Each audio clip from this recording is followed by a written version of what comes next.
Good morning friends. तो मेरा नाम गुलिंदर सिंह है। डिस्ट्रिक्ट होशियारपुर जो कि पंजाब स्टेट के अंदर है, मैं वहाँ का रहने वाला हूँ। आज आपके सामने मैं वीडियो पेश करने जा रहा हूँ जिसका टॉपिक है global piece and unity foundation के बारे में। तो global piece and unity foundation का मकसद क्या है, ये कौन कौन से काम कर रही है, आप इस फाउंडेशन के साथ जुड़ के क्या क्या काम कर सकते हैं, क्या क्या एक्टिविटीज़ कर सकते हैं आप समाज के लिए, समाज सुधार में आप कैसे साथ दे सकते हैं इस संस्था का, तो वो मैं क्लियर करूंगा। लेकिन उससे पहले मैं बताना चाहूँगा, हमारे देश के अंदर बहुत सारी ऐसी संस्थाएं हैं जो चल रही है, उसके बावजूद भी कोई देश की ज़्यादा डेवलपमेंट नहीं हो रही। हमारे बहुत सारे धार्मिक नेता हैं, बहुत सारे पॉलिटिकल नेता हैं, वो समाज को आगे नहीं ले जा पा रहे। उसका कारण क्या है? कारण ये है कि अगर किसी संस्था को चलाने वाले आदमी का खुद का नीयत, नज़रिया और प्लानिंग सही नहीं होगी तो वो फायदे के बजाय नुकसान कर सकता है। अगर एक सही नज़रिए, नीयत और प्लानिंग वाला लीडर उस संस्था को चलाएगा तो वो हमेशा फायदा करेगा। तो ये फाउंडेशन उसी सिद्धांत के ऊपर काम कर रही है कि जिससे देश का फायदा हो पाए, एक सही नीयत, नज़रिए और प्लानिंग के साथ काम कर रही है।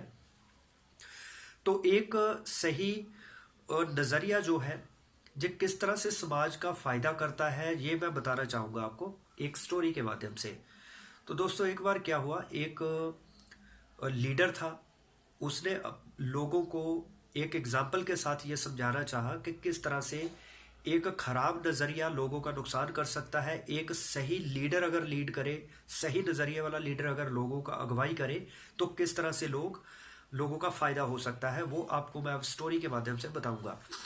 तो एक लीडर ने लोगों को क्या कहा कि आप एक गुब्बारा लीजिए, उसके ऊपर हवा भरिए, तो गुब्बारे के ऊपर अपना नाम लिखिए पेन के साथ और इसको कमरे के अंदर फेंक दीजिए। तो इस तरह से 500 लोगों ने कमरे के अंदर अपना अपना गुब्बारा फुला के उस पर नाम लिख के फेंक दिया।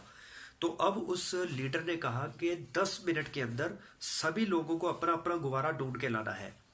तो अब टाइम था लिमिटेड 10 मिनट का, लोग थे 500। तो अब सभी लोगों के अंदर बहुत ही इनडिसिप्लिन पैदा हो गया कि वो अपना अपना गुब्बारा ढूंढने लगे। तो उसमें रिजल्ट क्या निकला, 10 मिनट गुजर गए और बहुत सारे लोगों के गुब्बारे फट गए, किसी का गुब्बारा टाइम से उसको नहीं मिला। उसका कारण क्या था? इनडिसिप्लिन, एक खराब प्लानिंग, एक खराब नज़रिया, एक खराब नीयत कि मेरा गुब्बारा मिल जाए, मैं जीत जाऊं, बाकी किसी का मिले ना मिले। तो उसके बाद क्या हुआ कि लीडर ने उनको कहा कि अब एक दूसरा तरीका है, मैं आपको बताता हूं। आप क्या करें कि दोबारा से एक गुब्बारा अपना अपना फुलाइए, उस पर नाम लिखिए, कमरे के अंदर डाल दीजिए। अब 10 मिनट के अंदर सभी के गुब्बारे सभी को कैसे मिलेंगे, अब मैं दिखाता हूँ। तो उस लीडर ने क्या किया, एक पर्सन की ड्यूटी लगा दी कि तुम दरवाजे के ऊपर खड़े हो जाओ, तो एक एक गुब्बारा उठाते रहो, नाम लो जल्दी से, जिसका गुब्बारा होगा वो आके लेता रहेगा। तो इसी तरह हुआ, एक आदमी दरवाजे पे खड़ा हो गया, उसने गुब्बारा उठाया, नाम बोला, तो जिस इसका गुब्बारा था वो लेते गए। 10 मिनट के अंदर सभी लोगों के गुब्बारे उनको मिल गए, किसी का भी कोई भी नुकसान नहीं हुआ, सभी को उनके गुब्बारे मिल गए, सभी जीत गए। तो दोस्तों, जब एक खराब लीडर ने खराब प्लानिंग दी लोगों को तो सभी लोग हार गए, किसी को भी समय पर उसका गुब्बारा नहीं मिला, बहुत ज़्यादा के गुब्बारे जो फट गए। लेकिन जब उनका लीडर चेंज हो गया या लीडर की प्लानिंग चेंज हो गई, एक सही प्लानिंग आ गई, लीडर का नज़रिया सही हो गया, तो उससे जितने भी लोग थे उनमें एक डिसिप्लिन आ गया, तो सभी को सभी का गुब्बारा मिल गया और सभी विनर बने। तो ये होता है कि अगर किसी संस्था को चलाने वाले लीडर का नियत, नज़रिया एंड प्लानिंग सही है तो वो देश का सुधार करेगी। अगर वो संस्था का जो लीडर है उसका नियत, नज़रिया और प्लानिंग खराब है तो वो देश का नुकसान करेगी। आज इसी तरह से जितनी भी पॉलिटिकल पार्टियां चल रही हैं, उनके MLA, MP, leaders, chief minister, PM, सभी के नज़रिए खराब है, जिस कारण से देश तरक्की नहीं कर पा रहा। हालांकि उनको लगता है हम बहुत मेहनत कर रहे हैं, लोगों को भी लगता है कि हमारे लीडर जो है दिन रात मेहनत कर रहे हैं, लेकिन उसके बावजूद भी कुछ फर्क नहीं पड़ रहा।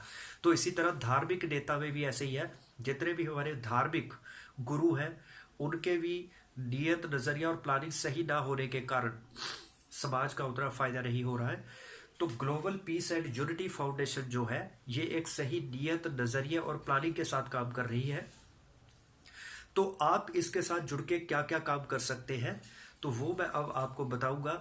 और एक अच्छी नियत का क्या रोल होता है उसके लिए पहले मैं एक स्टोरी बताना चाहूँगा। दो ब्रदर थे, एक छोटा भाई एक बड़ा भाई। उन्होंने खेतों के अंदर जो गेहूं बीज रखी थी, तो जब गेहूं काटने का टाइम आया तो दोनों ने गेहूं काट ली। तो अब जब उसको बांटने का टाइम आया तो दोनों ब्रदर गेहूं जो है वो बोरियों में डाल रहे थे। तो बड़े भाई ने छोटे भाई को कहा कि तुम घर में खाना खा के आओ, तब तक मैं जो बोरियों में कणक भर देता हूँ। तो छोटे भाई ने कहा पहले बड़े भाई को कि भैया आप जाओ, मैं यहाँ पे बोरियों में कणक भरता हूँ। तो बड़े भाई ने अपना फर्ज समझते हुए छोटे भाई को ही कहा कि पहले तुम खाना खा के आओ, मैं बाद में जाता हूँ।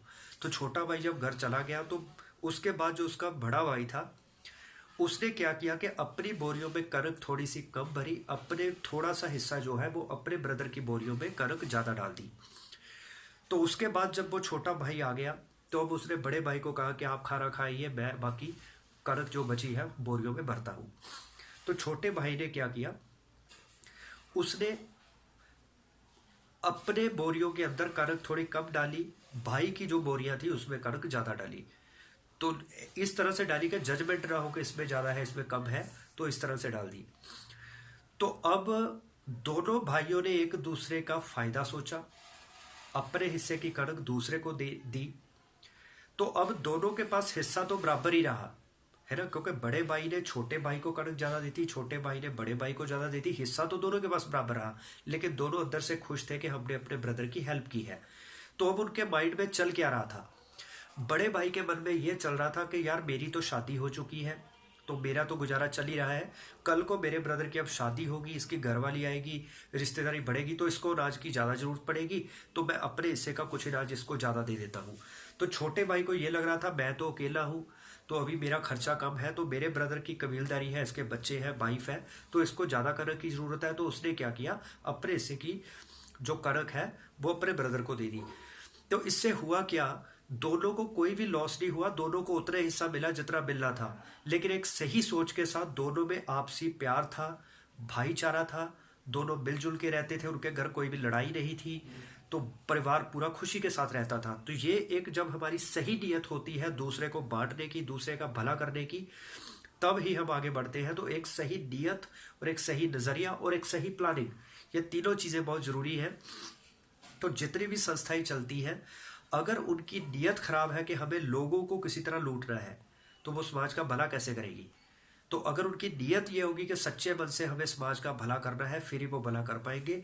उसके बाद आती है नज़रिया, नीयत, नज़रिया, और तीसरी चीज़ आती है प्लानिंग कितनी स्ट्रॉन्ग है।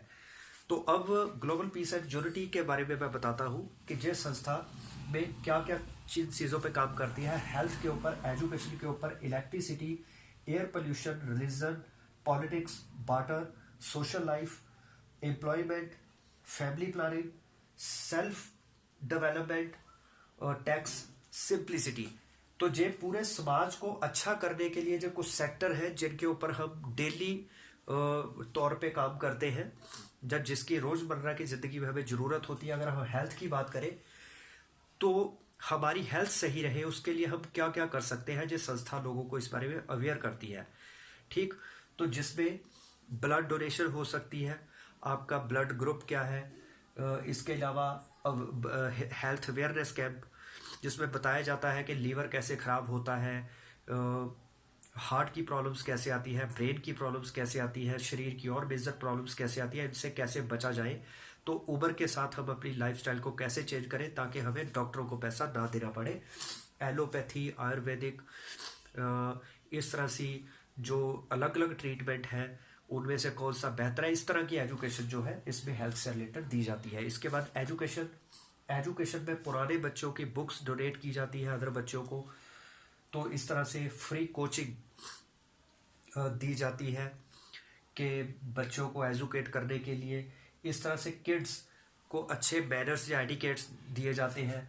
तो इसी तरह से इलेक्ट्रिसिटी में है कि हमारे घर के अंदर मान लो कोई, पहले हम फिलामेंट वाले बल्ब लगाते थे, उसकी जगह अगर हम CFL बल्ब आए तो CFL बल्ब के बाद आजकल LED बल्ब आते हैं। अगर हम लोगों को इस बारे में अवेयर करें कि वो अपने घर में बाकी बल्ब को हटा के LED बल्ब लगाएं, तो इससे उनके घर का जो बिजली है वो बच सकती है, उनका खर्चा जो इलेक्ट्रिसिटी बिल में जाता है तो वो बचेगा, इससे सरकार के ऊपर भी बोझ कम पड़ेगा। तो इस तरह से टिप्स दिए जाते हैं। इसके बाद आता है एयर पोल्यूशन। एयर पोल्यूशन को कम करने के लिए ट्री प्लांटेशन या ऐसी और जो भी एक्टिविटीज़ हैं, व्हीकल्स का कंट्रोल करना कि दो आदमी अगर एक ही जगह पे काम करते हैं तो वो एक दूसरे के व्हीकल में एडजस्ट होके जाए बजाय कि वो अपना अपना व्हीकल लेके जाए। इस तरह से नॉलेज, तो इस तरह से रिलीजन, किस तरह से हमें एक धार्मिक जीवन, स्पिरिचुअल जीवन जीना चाहिए, उसकी एक गाइडेंस। तो इसके अलावा पॉलिटिक्स में आता है कि अपनी वोट का सही अधिकार कैसे करना है, अधिकार। इसके अलावा जो पॉलिटिकल नेता आते हैं उनसे किस तरह से क्वेश्चन पूछने हैं। तो इसके अलावा वाटर की बात, पानी को कैसे सेव करना है। तो इसी तरह सोशल लाइफ के बारे में कि कैसे अच्छी ज़िंदगी जीनी है, लोगों के साथ आपके रिलेशन सही कैसे रहे, लड़ाइयाँ वगैरह ना हो। एम्प्लॉयमेंट, किस तरह से लोगों को, नवयुवकों को जो रोजगार कैसे मिले, बिजनेस कैसे करना है, जॉब के अंदर प्रमोशन कैसे लेनी है, इंटरव्यू कैसे फेस करनी है। फैमिली प्लानिंग कि किस उम्र में शादी करनी चाहिए, पॉपुलेशन कंट्रोल कैसे रहे, मैरिड लाइफ सही कैसे चले। सेल्फ डेवलपमेंट, पर्सनैलिटी डेवलप कैसे हो, हमारे अंदर हेजिटेशन ना हो, हम इंडिपेंडेंट हो जाए, हमारी कम्युनिकेशन अच्छी हो, तो हमारा कॉन्फिडेंस बिल्ड हो, पब्लिक स्पीकिंग, टाइम पंक्चुअलिटी, इस तरह की सेल्फ डेवलपमेंट की बातें। इस तरह से टैक्स भरने के क्या फ़ायदे हैं, टैक्स क्यों देना चाहिए, इसके क्या क्या बेनिफिट्स हैं, टैक्स के साथ देश की डेवलपमेंट कैसे होती है। तो इसके अलावा सिंप्लिसिटी कि हमें अपने लाइफस्टाइल को किस तरह से अच्छे तरीके से जीना चाहिए, हमें भौतिक चीज़ों के पीछे ज़्यादा नहीं भागना चाहिए। तो इस तरह से ये सारी इस संस्था के अंदर अवेयरनेस दी जाती है। और इसके अलावा बच्चों को सर्दियों के कपड़े डोनेट किए जाते हैं, गर्मियों में कपड़े दिए जाते हैं। इसके अलावा जो हमारे पुराने खिलौने बच्चों को होते हैं वो उन बेसहारा गरीब बच्चों को दिए जाते हैं जिनकी इच्छा होती है कि हमें भी एक साइकिल चलाने के लिए चाहिए, हमें भी कोई अच्छे कपड़े मिले। तो इस तरह से ये हम जिन लोगों के पास खिलौने पड़े हुए हैं, अपने बच्चों के पुराने खिलौने, साइकिल पड़े हैं, बुक्स पड़ी हैं, तो कपड़े पड़े हैं ओल्ड, तो वो हम ज़रूरतमंद लोगों को डोनेट करते हैं। अब खाने की बात आती है तो एक दिन का उपवास रख के या एक समय का उपवास रख के वो जो भोजन है वो हम किसी और को डोनेट करें। अगर हमारे पास पैसा है तो फ्रेशली हम दूसरों की हेल्प करें, तो हमारे पास नॉलेज है तो हम दूसरे के लिए को नॉलेज दें वो। तो इस तरह से अलग अलग तरीके से ये संस्था लोगों का सहयोग करती है। तो global piece and unity foundation के साथ आप जुड़िए, क्योंकि अगर आप जैसे अच्छे लोग हमारे साथ जुड़ेंगे तो ये संस्था और भी ग्रो करेगी। लेकिन अगर अच्छे लोग आगे नहीं आएंगे तो फिर समाज का उतना फ़ायदा नहीं हो पाएगा। तो हमें पॉलिटिकल सिस्टम, सोशल सिस्टम और रिलीजियस सिस्टम जो इसको बेटर बनाना है, समाज को अच्छा बनाना है, ताकि कोई भी गरीब ना रहे, अशिक्षित ना रहे, रोजगार के बगैर ना रहे, तो उसके लिए कोई भूखा ना रहे, कपड़े शरीर पे हो, सभी के पास अपना घर हो। तो उसके लिए एक हमारा छोटा सा प्रयत्न है। तो हमें global piece and unity foundation के साथ जुड़ना चाहिए। तो आपको नाम से ही पता लग रहा है कि ये जिस तरह से इंडिया के अंदर बहुत सारी स्टेटें हैं लेकिन वो स्टेटें अलग नहीं हैं, वो सभी स्टेटें आपस में एक भाई भाई हैं, क्योंकि एक देश के अंदर अलग अलग स्टेटें उसी का ही एक पार्ट है। जैसे घर के अंदर 10 सदस्य है या 5 सदस्य हैं, वो देखने में अलग अलग लग रहे हैं लेकिन एक ही परिवार का हिस्सा है।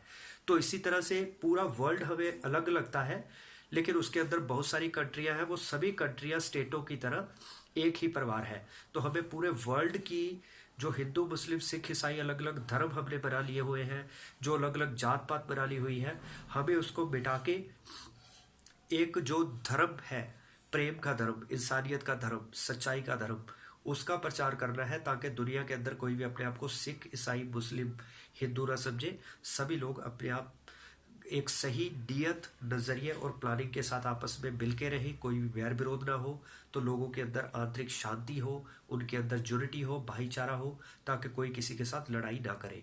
तो इसका मकसद ये है global piece and unity foundation का। तो उम्मीद है आपको ये वीडियो पसंद आई होगी।